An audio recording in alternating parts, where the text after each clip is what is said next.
Welcome to another episode of the Washington Retirement Planning Podcast. I'm your host, Ethan Meikle, and here I help you guys understand your retirement benefits so you can utilize them better, retire earlier, and make more sound financial decisions. Today's episode, we're talking about purchasing service credits from Washington State. So this question comes up all the time. People want to know towards the end of the career, should I purchase more credits? Does it make sense to do so? How much is it going to cost? So today's episode, we're going to talk a little bit more about that whole process and ways you can actually calculate it yourself. Now, one benefit you guys have is you can log in. I believe there's a calculator somewhere, or you can request official estimates from the state to figure out kind of what those numbers are. I'm not a state employee, so I don't have that access, but I did build my own Excel calculator to dial it in so you get a rough idea of what your benefit's going to be, how much it's going to cost you, the break even, so how many years will it take to recoup my initial investment, and your rate of return. So I do have that spreadsheet all built out. I'll walk through it towards the end, and I'll just read out the numbers so you guys can understand what's going on. There's a video on YouTube if you want to see the video. We'll go through that. Now, if you want a copy of the calculator yourself, that's going to be a part of my new financial planning community. It's free to join. All you have to do is click on the link in the description below, and you can get right in there, and you should see that option available to download. After we go through the initial round of going through all of your benefits and how to calculate it all, I'm going to come back around and answer a few questions related to this subject. So there's a few questions that come up again and again and again. Even if I answer the question during this podcast or in other videos, they keep coming up. So I'm going to pull those out aside, read off the questions, and then give you the answer, so just to help deepen your understanding of how this whole purchasing service credits works. So without further ado, let's dive right into the episode. So basically, you guys are allowed to purchase service credits from the state of Washington to increase your pension. Now, anybody's eligible to do this as long as you're a vested member. So as far as I can tell, the only way to purchase service credits is you either have to retire from your job working for the state of Washington, or you have to separate service. Then on that application form, there'll be a section that says, yes, I want to purchase service credits. Now, the amount of service credits you can purchase is in increments from 1 month up to 60 months or 5 years. And the cost that you'll pay will be based on your ages that you go to purchase these credits at. So typically speaking, the older you are when you purchase service credits, the cheaper they'll be, because they're on the hook to pay that money for a short amount of time. So the older you are, the less you pay. So really what a service credit is you're purchasing these things from the state in the form of an annuity. So this is an irrevocable decision. So if you decide to purchase service credits, whatever money you fork over to them is theirs to keep. You can't get that back. So it's a permanent decision. So make sure you do your research before diving into it. Another important thing you want to know about purchasing service credits is it's not going to make you eligible for an earlier retirement. Your early retirement is based on years of working, physically working years. You have to have 30 of them. So if you're 62 with 28 years of service, you can't just go ahead and buy 2 years to get your 30 years and then walk out the door the next day. It's not going to work that way. However, these service credit years that you purchase will still apply and work the same way as all your other years. So it's going to be based on the same benefit formula. So 1% if you're on plan 3, or the 2% formula if you're on plan 2. And they are eligible to still receive the cost of living adjustments. So at 0 to 3% raise, you guys get every July once you start taking your pension. Another thing to know is when you're going to purchase these service credits, the money has to come from a source other than your plan 3 funds. You can't use your plan 3 at retirement to just purchase more years. So if you're wanting to purchase service credits, the money has to come from somewhere else, i.e. your savings, IRAs, DCP, 403B, really anywhere except for your plan 3 money. But before you tap into any kind of pre-tax retirement, remember that if you're going to tap into the pre-tax retirement to pay for the service credits, there may be some tax implications. So something you want to be aware of before just diving into it, because you may be left with a tax bill at the end of the year. All right, so now I'm going to show you how much purchasing service credits is actually going to cost you, as well as how long it's going to take to break even, and then what the rate of return is on that. That way you can decide if it's the right investment or move for you or not. So for this one, we're going to use TERS Plan 3. So the first thing you have to do is you're going to want to use the same benefit formula for your pension. So we all know for TERS 3, it's a 1% benefit per year. And then in this case, let's say we're going to buy 5 service credit years or 60 months, which is the max that we can do. So we're just going to put the number of years in here, which is 5.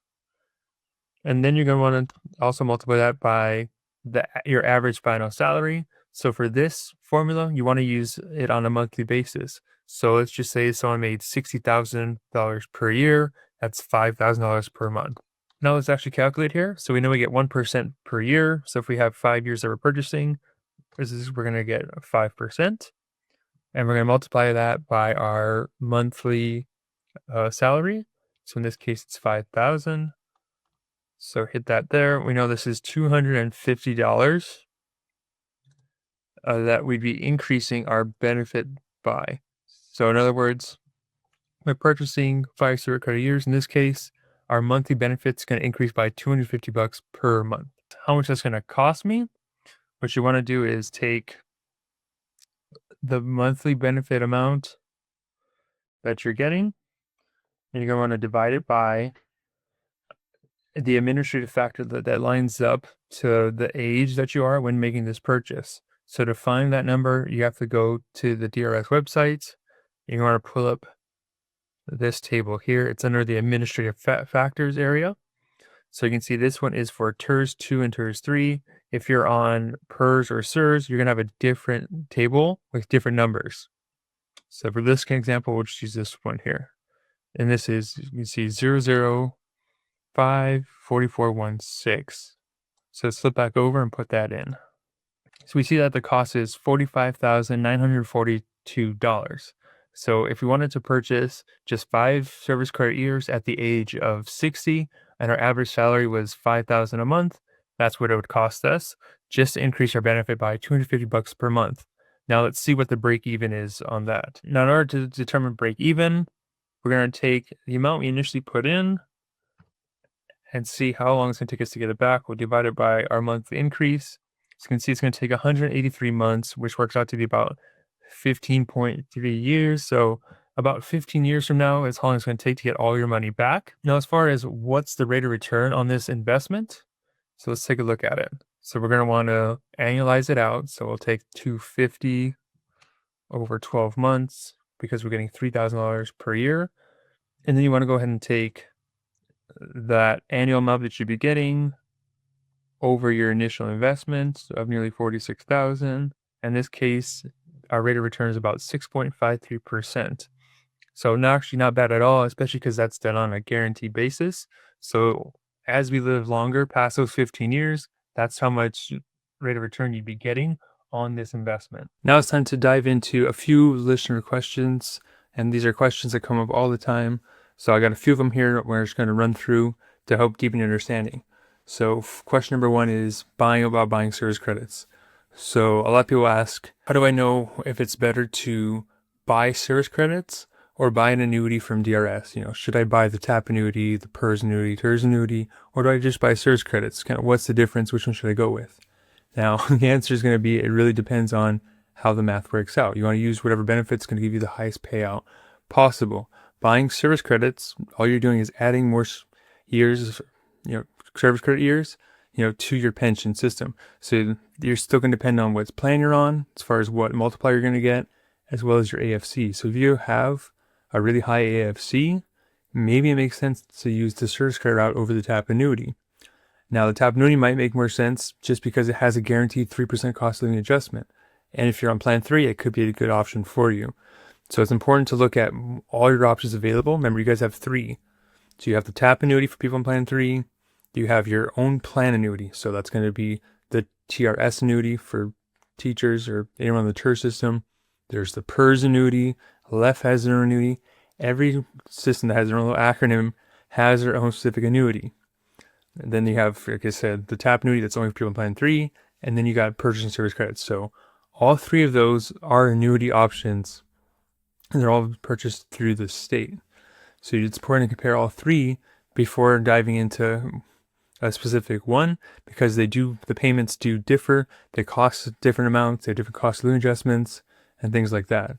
So it's just important to do your research and to figuring out which one's going to pay us more. So get multiple quotes. That being said, in my experience, the TAP annuity tends to pay out the most. And if it's not the highest paying one, it's pretty darn close, and it's the only one out there that has that 3% cost of living adjustment. So within a few years, if inflation comes down or so, the tap annuity is more than likely to outpace the other ones over time. If they decide to pay anything less than a 3% cost of living in the future, you'll probably make up the small income difference that may exist between the plans, if any. Next question is, what happens after I pass away? I buy these service credits, I live for a few months, few years, and then I die. Where's my money go? Now, in this case, it's just going to depend on who you elect as your beneficiary. So you fill the application, it says, who's your beneficiary? Where do you want the money to go when you pass away? The state's not keeping your money, it's going to somebody. It just depends who you put down. You put a spouse, the spouse gets it. You put a kid, the kid will get it. Now, the only caveat here is, it depends if you selected a survivorship benefit or not.